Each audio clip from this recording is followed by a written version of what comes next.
ये आ गई हमारे कस्टमर की लिस्ट। ये हमारे सारे कस्टमर्स आ गए, उनका एड्रेस, उनका आईडी, उनकी इंटरनेट आईडी ये रही, उनका एड्रेस यहाँ पे मौजूद है, उनका एड्रेस ये रहा, उनका कॉन्टैक्ट नंबर, व्हाट्सएप नंबर, उनका स्टेटस, उनका कौन सा पैकेज हमारे पास चल रहा है, उनकी रिचार्ज डेट अगर हमने डाली होगी तो उनका कार्ड किस डेट को रिचार्ज होता है। हम किसी भी अकाउंट को खोल के देखें तो उसका सारा स्टेटस हमारे पास यहाँ पे शो होगा। मैनुअल ओवरराइड उसका चार्ज मतलब उसका स्टेटस शो करता है, वो कितना पेमेंट टाइम पे देता है, ये हम बढ़ा सकते हैं, कम कर सकते हैं। ये अनपेड बिल्स मतलब उस पर उधार है, करंट ड्यूज भी वही बता रहा है। बैड डेट नहीं हो सकता कि कस्टमर एक्टिव है।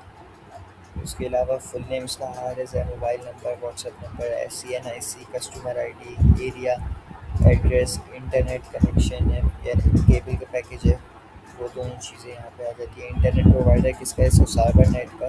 पैकेज नंबर CX, पैकेज का नाम है हमारे CX smart 9, price 1200, installation charges 0, recharge date, expiry date, सब कुछ यहाँ पे एक कस्टमर की शो होती है। उसकी सारी कंप्लेंट्स जो उसने कभी भी की होंगी वो पूरी कंप्लेन हिस्ट्री यहाँ पे आएगी, कलेक्शन हिस्ट्री पूरी यहाँ पर आएगी। ये प्रॉमिस कलेक्शंस, अगर वो प्रॉमिस डेट हमसे यहाँ पे डलवाएगा तो यहाँ पे आएगी। पॉइंट ऑफ सेल्स, अगर हमने कुछ और उससे आइटम बेचा होगा तो वो उसकी सीट यहाँ पे आएगी।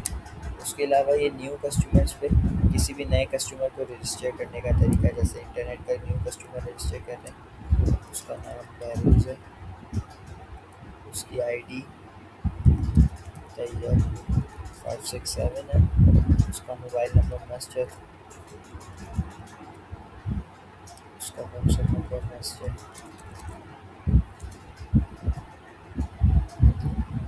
ये उसको CNIC ऑप्शनल है, अगर डालना चाहे तो उसका एड्रेस मस्ट है, जैसे मैं डाल देता हूँ। ये लोकेशन, अब तो मैंने जब शुरू में सेक्टर बनाए थे वो किस सेक्टर से ताल्लुक़ रखता है।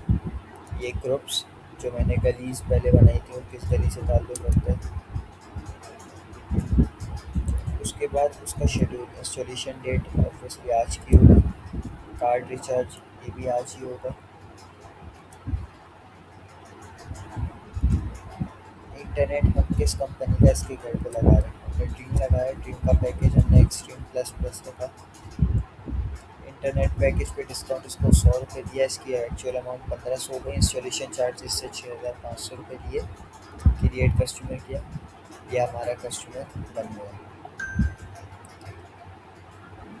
ये न्यू इंक्वायरीज़ होती हैं, ये न्यू इंक्वायरीज़ उन लोगों के लिए होती हैं जो सिर्फ हमसे आके हमारे सिस्टम के बारे में पूछते हैं कि आप इंटरनेट कितने पैसों का लगाते हैं, कितने पैसों का नहीं लगाते। तो ये दिन की इंक्वायरीज़ रिकॉर्ड करने के लिए होता है, ताकि बाद में अगर कभी भी हम उसे कन्वर्ट करें तो हमारे पास ईज़िली वो कन्वर्ट हो जाए, और अगर वो कन्वर्ट नहीं कर पाते तो इंक्वायरी को कस्टमर तक क्यों नहीं कन्वर्ट कर पाए, हमारे पास उसका डेटा भी मौजूद है। ये भी बिल्कुल सिंपल उसी तरीके से ऐड होता है जैसा कि हमने पहले किया था। दैन उसके बाद आती है कस्टमर रिपोर्ट। ये कस्टमर रिपोर्ट हमारी ओवरऑल रिपोर्ट होती है, हमारे ओवरऑल कस्टमर्स, रिचार्ज कस्टमर्स जिनके कार्ड्स हमने रिचार्ज किए हैं मतलब जो एक्टिव हैं। एक्सपायरी रिपोर्ट मतलब किनके कार्ड्स एक्सपायर हो चुके हैं, ये सब अभी तक एक्सपायर्ड में है। एक्सपायर्ड कस्टमर्स जो एक्टिव ही नहीं हो रहे, इनएक्टिव कस्टमर्स ये ऑटोमेटिक सिस्टम में बता दिया, हमारा बैलेंस